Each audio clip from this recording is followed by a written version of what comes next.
Pak Edi, kalau konteks kelapa sawit, sekarang ini posisi kita seperti apa, Pak? Di dalam konteks seberapa besar produksi kita dibandingkan dengan negara? Karena kan orang masih mengatakan bahwa we are the biggest producer in the world. Apakah masih seperti itu? Kemudian yang kedua, hal-hal lain nanti Pak, misalnya berkaitan dengan sentimen masyarakat Eropa terhadap sawit. Yang sebetulnya di balik itu sebetulnya kan sebuah persaingan gitu ya Pak ya.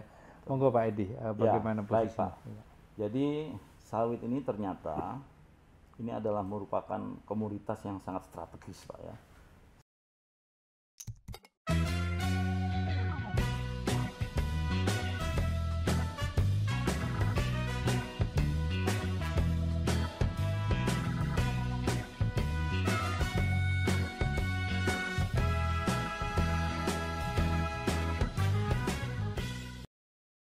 Jadi sawit ini ternyata ini adalah merupakan komoditas yang sangat strategis Pak ya.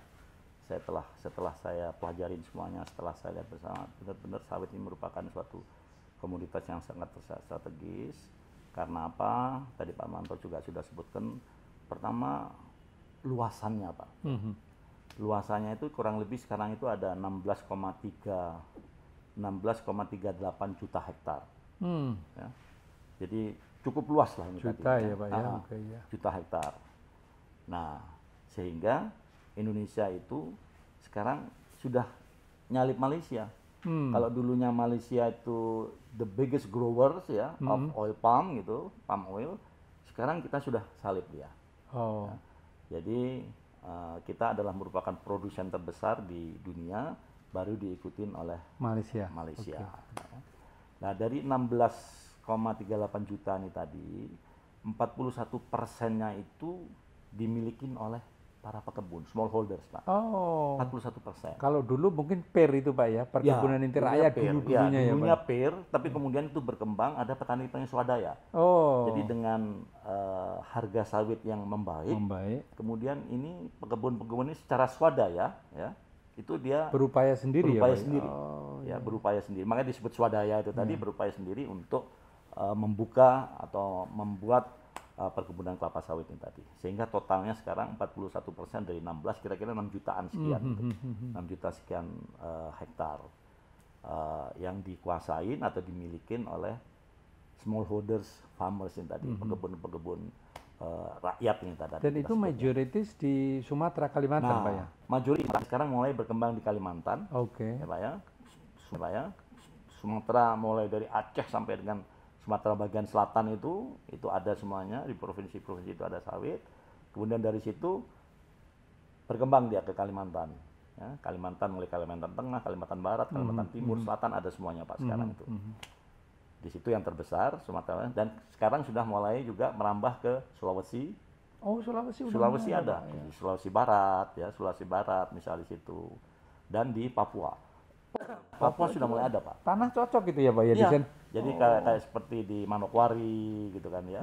Itu sekarang sudah ada perkebunan sawit gitu yang ditanam di sana. Nah, dari aspek penyediaan tenaga kerja Pak, ini besar luar sekali. Biasa luar biasa. Ya. Ini lebih dari 16 juta pekerja yang bekerja di perkebunan kelapa sawit. Ya. Kalau dilihat dari farmernya tadi ada 2,4 juta petani pekebun ya, sawit ya. Ini kan relatif cukup besar Pak, saya kira cukup besar. Ya. Nah, jadi menyadari hal itu tadi, maka perhatian pemerintah juga untuk pengembangan sawit ini juga semakin besar ya. Khususnya bagaimana agar bisa sawit ini berkembang secara berkelanjutan, sustainable palm oil itu tadi, itu yang paling utama itu tadi. Nah, terus bagaimana kok bisa dibentuk BPDPKS ini tadi, kan gitu kan? Bagaimana Pak Marwanto mungkin sudah mengikuti juga pada waktu itu ya. Ini kan sebetulnya awalnya kan dari adanya fenomena di mana karena produksi terus meningkat, sedangkan demand terhadap itu tidak setinggi daripada produksinya. Akibatnya harga terpengaruh turun. Nah, setelah itu saya lihat bahwa pemerintah mengambil suatu inisiasi untuk membentuk suatu badan yang tugasnya tadi adalah antara lain ya Pak ya, antara lain untuk meng-create demand ini tadi di dalam negeri, ya memiliki permintaan di dalam negeri dalam bentuk biodiesel tadi. Biodiesel, itu, betul, ya, betul Pak, Pak. ya, dalam bentuk biodiesel itu tadi. Sehingga dengan adanya biodiesel ini tadi, maka akses dari production ini tadi atau stok ini tadi bisa terserap. Bisa terserap, betul ya, Pak bisa ya. terserap sehingga diharapkan nanti relatively harga ini menjadi stabil kan gitu. Nah ini awal mulanya di situ biodiesel itu tadi yang menjadi salah satu tugas dari BPDPKS ya, antara lain salah satu tugas dari BPDPKS di samping program-program pengembangan yang lainnya seperti tadi juga disebutkan oleh Pak Manto, misalnya pengembangan sumber daya manusia, kemudian kaitannya dengan riset dan riset, kemudian promosi juga itu sangat penting. Itu semuanya menjadi program-program kita. Nah memang yang terbesar, ya, belanja yang terbesar itu sekarang kaitannya dengan biodiesel ini tadi. Mengapa demikian? Di antara tugas-tugas yang dibebankan kepada BPDPKS ini memang biodiesel lah yang paling besar, paling utama, besar, ya, utama belanjanya itu paling besar. Karena memang biodiesel tadi itu tujuannya adalah bagaimana bisa menyerap Pak ya, menyerap ya. Supply karena dia the biggest producer tadi itu Pak ya. Kita the biggest producer ya. Sehingga dengan kita bisa menyerap itu sendiri, kita tidak tergantung kepada pasar-pasar luar negeri untuk menentukan harga. Betul. Karena ini nanti akan berpengaruh terhadap petani kan Pak. Betul Pak. Dan satu hal itu kan kaitannya sama climate change Pak ya. Betul. Artinya kemudian kita mendapatkan bahan bakar yang renewable ya Pak ya. Bahan bakar yang renewable dan ramah lingkungan. Ya, dan ramah lingkungan ini termasuk salah satu target dari renewable energy yang telah dijalankan oleh Bapak Presiden, bagaimana tahun 2025 itu bisa mencapai 23% kan gitu Pak. Iya. Sekarang ini saat ini berapa Pak Edi? Sekarang ini kalau nggak salah saya antara 9 atau 10 gitu ya. Itu yang ditangani oleh Kementerian SDM itu tadi. Nah itu Pak Memanto yang inilah untuk membiayai program-program kita ini tadi, maka itu tidak diambil dari dalam tanda petik APBN, ya kan? Tetapi ini berasal dari industri untuk industri. Artinya apa? Artinya BPDPKS ini diberikan mandat untuk bisa melakukan memungut yang disebut dengan pungutan ekspor terhadap setiap transaksi ekspor CPO, ya, crude palm oil dengan produk-produk turunannya. Gitu. Nah dari dana yang kita himpun dari perolehan pungutan ekspor ini tadilah yang kemudian kita distribusikan untuk membiayai berbagai program tadi Pak ya. Yang ada di BPDP tadi. Iya. Gitu. Pak Edi, artinya kemudian BPDPKS ini mendapatkan kewenangan dari pemerintah untuk melakukan pungutan ya Pak ya kepada para pengusaha kelapa sawit khususnya yang melakukan ekspor. Dan dana itu digunakan kembali untuk berbagai program yang tadi Pak Edi dikembalikan lagi ya. Betul. Pak Edi, itu roughly Pak ya, itu tiap tahun berapa Pak yang bisa dikumpulkan dari iuran itu? Ini kalau tahun-tahun sebelumnya Pak ya, tahun 2020 itu capaian kita 20 triliun. Cukup besar ya Pak ya. Tapi 2019 pemerintah pada waktu itu melakukan kebijakan moratorium. Karena apa? Karena harga kelapa sawit turun banget sehingga dibebaskanlah ini terlebih dahulu dari pungutan itu tadi. Nah, tetapi saat ini dengan mulai diberlakukannya tarif yang sifatnya progresif, ya, yang itu selalu dikaitkan dengan harga, tingkat harga. Artinya tarif yang berlaku sekarang Pak Maranto, setiap terjadi suatu kenaikan harga, ya, maka tarifnya secara progresif juga naik gitu. Begitu. Naik, jadi dikaitkannya dengan harga ya Pak? Ya. Jadi kalau sekarang ini begitu harga naik, harga CPO naik $50 misalnya per metrik tonnya, tarifnya akan menjadi naik $20. Jadi dari kenaikan 50 kita ambil 20 Itu terus menerus sampai ke tarif maksimumnya itu $175 per metrik tonnya. Kalau harganya sudah melampaui 1.000 1.000 batasnya. Sekarang ini harga sawit lagi bagus-bagusnya. harganya selalu di atas 1.000 gitu kan. Sehingga penerimaan pungutan ekspor kita itu selalu berdasarkan tarif maksimalnya. Tarif maksimumnya itu tadi yang 175 itu sekarang gitu. Itu mungkin terpengaruh di rootnya anak soleh, Pak. Alhamdulillah. Sehingga dengan demikian akhirnya kita itu ketersediaan atau kecukupan dana BPDPKS yang diperoleh dari pungutan ekspor itu, ya, insya Allah bisa cukup membiayai semua program tadi, termasuk biodiesel yang relatif cukup besar. Iya, betul. Luar biasa, karena ini tugas mulia. Pertama bukan saja dari sisi kebijakan bahan bakar ya Pak ya, dan walaupun sebetulnya sebagian besar untuk situ, dan saya kira kalau kita bisa memanfaatkan itu, berarti kita salah satu negara yang bisa mengembangkan bahan bakar yang renewable ya Pak ya. Untuk jadi memang Pak, kita sekarang ini ya, kita kan sudah sampai tahapan kok biodiesel ya, sampai tahapan B30. Artinya 30% dari campuran solar itu adalah biodiesel kan, biodiesel gitu, kan? Dan ini adalah merupakan yang terbesar di dunia Pak. Yang terbesar di dunia. Karena apa? Tahun sekarang aja target kita itu 9,2 juta kiloliter. Ya Pak ya. Dibandingkan dengan Amerika ya, itu hanya sekitar 6,5 juta biodieselnya. Brasil yang cukup besar juga itu hanya 5,8 kalau nggak salah. Jadi Indonesia the biggest producer daripada biodiesel. Dan itu dianggap sukses ya, karena dianggap sukses karena negara-negara yang lain itu kan menggunakan sistem subsidi itu dari pemerintah. Subsidinya itu apakah dari bentuk dari budgetnya mereka atau dengan istilah mereka dengan green certificate dan sebagainya. Indonesia ini dengan skema dari industri untuk industri itu luar biasa. Itu luar biasa. Saya salut juga itu tadi ide bahwa itu dibiayai sendirilah ya oleh industri sawit itu sendiri. Ya, karena di beberapa negara seingat saya itu dilakukan mandiri oleh para pengusaha, Pak. Betul. Dan ada moral hazardnya kalau seperti itu. Betul. Iya Pak, ini luar biasa Pak. Saya kira prestasi ini yang mungkin perlu digaungkan Pak. Karena selama ini kan belum pernah ada sebuah pemahaman bahwa kita sukses di bidang penyediaan biodiesel ini ya Pak ya. Terima kasih Pak Edi. Saya kira mungkin ini yang juga penting Pak bagi generasi muda pada saat kita bicara kelapa sawit Pak ya. Kita bicara biodiesel, kita bicara riset gitu Pak ya, dan kita bicara keterlibatan anak-anak muda di bidang sawit gitu ya.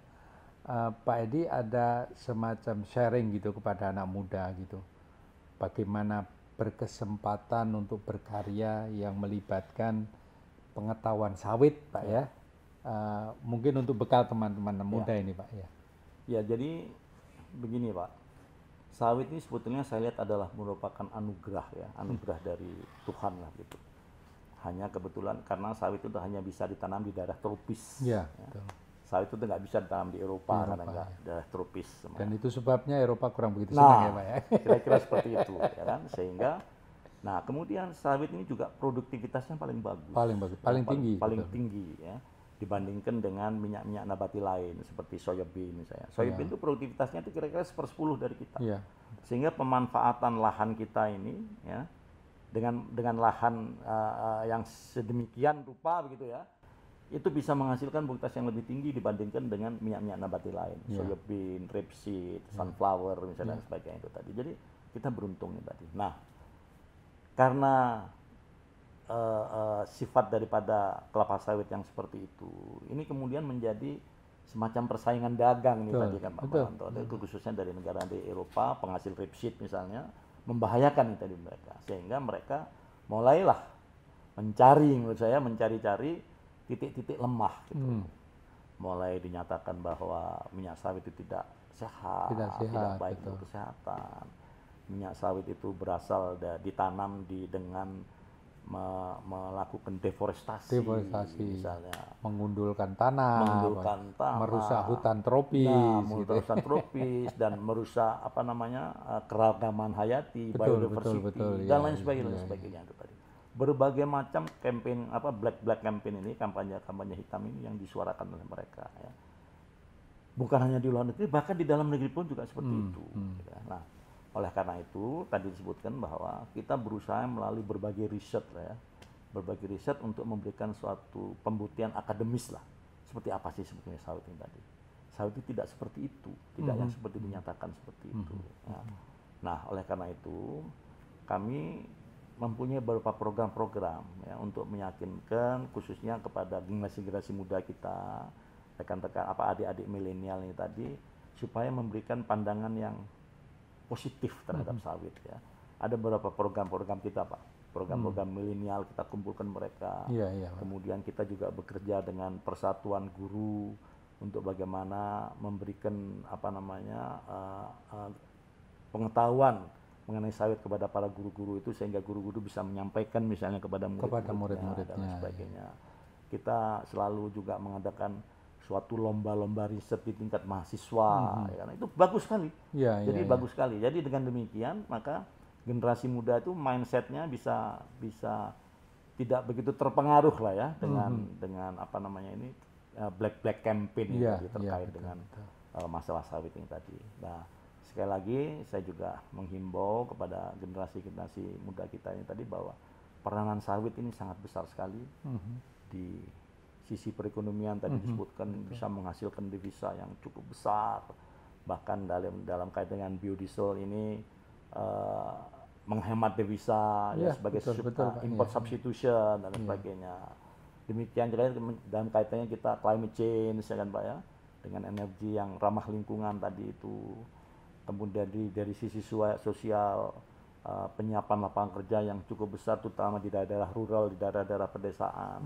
Sehingga kalau kita lihat sekarang itu di daerah-daerah atau wilayah-wilayah di mana di situ ditanam sawit, itu tingkat kemiskinannya rendah Pak dibandingkan dengan daerah-daerah lain. Jadi kemakmuran meningkat ya Pak. Kemakmuran meningkat. Sehingga dengan demikian kita juga bisa memenuhi beberapa komponen yang ada di Sustainable Development Goal. Betul Pak ya. Menurunkan kemiskinan, keturunan, menurunkan kesenjangan ya kan? Pendidikan juga meningkat di situ, penyediaan lapangan kerja yang layak, termasuk pada climate change dan sebagainya. Jadi sawit itu sebetulnya benar-benar sangat strategis lah ya.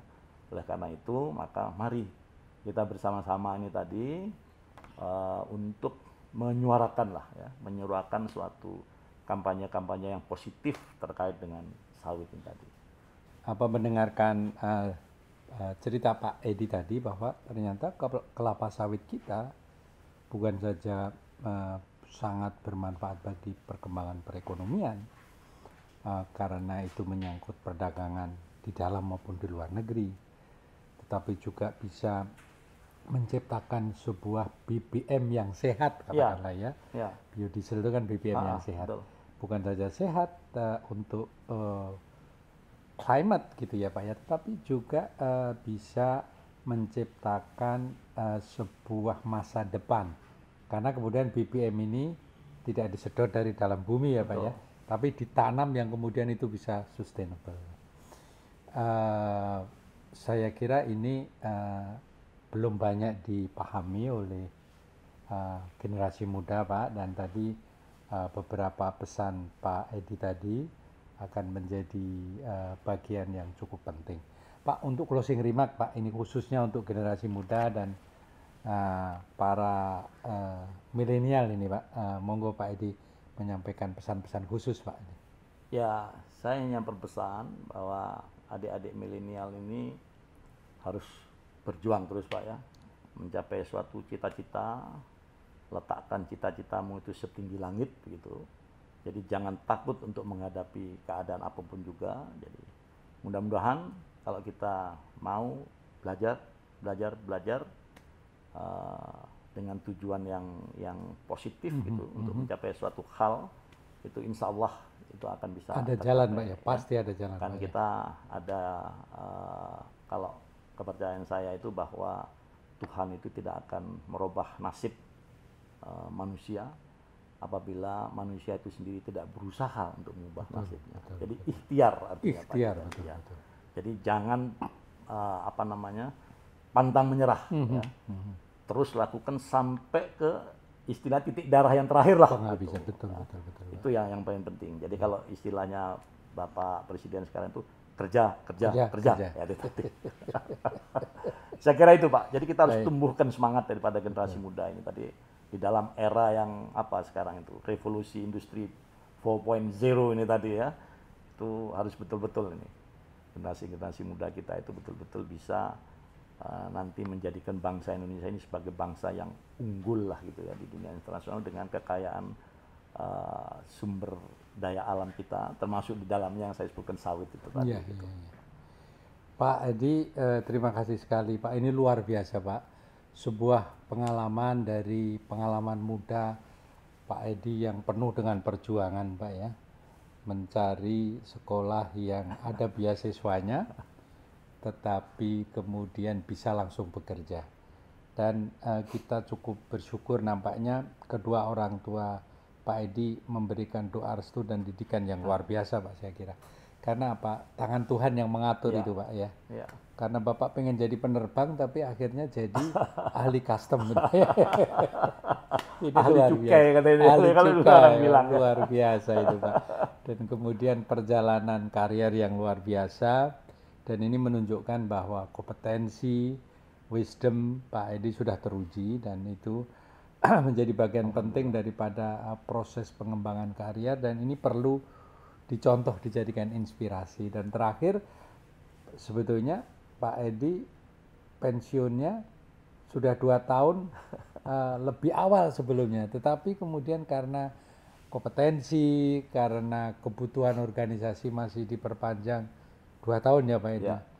Dan kita semua juga berbahagia karena hari ini ketemu Pak Edi dalam posisi sebagai dirut lembaga Badan Pengelola Dana Perkebunan Kelapa Sawit.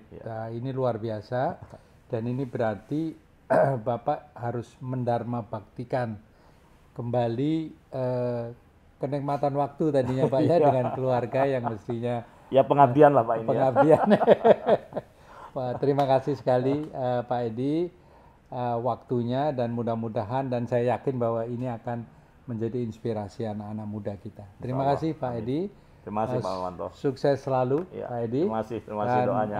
Mari Pak kita akhiri dengan terima kasih Pak Edi. Terima kasih Pak. Sukses. Terima kasih, Pak Mawanto. Sehat selalu Pak Edi. Sama-sama, sukses. Sobat The Maestro yang saya banggakan, Bapak Ibu, rekan yang saya hormati, kita telah mendengarkan, kita telah mengulik cerita dan pengalaman dari Pak Edi Abdurrahman. Perjuangan beliau masa kecil, perjuangan beliau menuntut kuliah di IIK waktu itu, perjuangan beliau meniti karier sebagai pejabat bea cukai yang tetap dengan teguh, ikhlas mengamalkan amanah di lingkungan yang barangkali tidak mudah pada saat itu, sampai akhirnya beliau promosi menjadi pejabat eselon 2 di bidang pengelolaan IT yang sama sekali tadinya beliau tidak memiliki kompetensi, tetapi wisdom, keahlian, strategi beliau untuk mengundang orang lain untuk memberikan masukan menjadi sangat kuat dan itu merupakan kunci keberhasilan. Mengajak kolega, mengajak stakeholder untuk memikirkan sebuah masalah menjadi sangat penting dan menjadi kunci sukses beliau. Dan kita juga mendengar bagaimana beliau terpilih sebuah penugasan yang luar biasa selaku Dirjen Bea dan Cukai pada masanya, pada masa yang cukup relatif panjang untuk ukuran Dirjen Bea Cukai pada saat itu. Sobat The Maestro, beliau mestinya pensiun di umur 60 pada saat beliau menjabat selaku Sesmenko Perekonomian. Namun demikian karena kompetensi, karena kebutuhan negara, beliau masih diperpanjang 2 tahun. Dan lebih dari itu, kita baru saja mendengarkan bagaimana Pak Edi diminta kembali oleh pemerintah untuk menjabat sebagai dirut sebuah lembaga yang cukup bergengsi. Sebuah badan layanan umum yang bergerak mengelola dana perkebunan kelapa sawit Dan itu membuktikan bahwa pengalaman Pak Edi selama ini, baik dalam konteks leadership maupun pengalaman Pak Edi di dalam mengelola sebuah organisasi, telah terbukti mampu membawa organisasi cukup berhasil. Sampai jumpa pada episode berikutnya. Terima kasih. The Maestro, media para maestro berbagi info.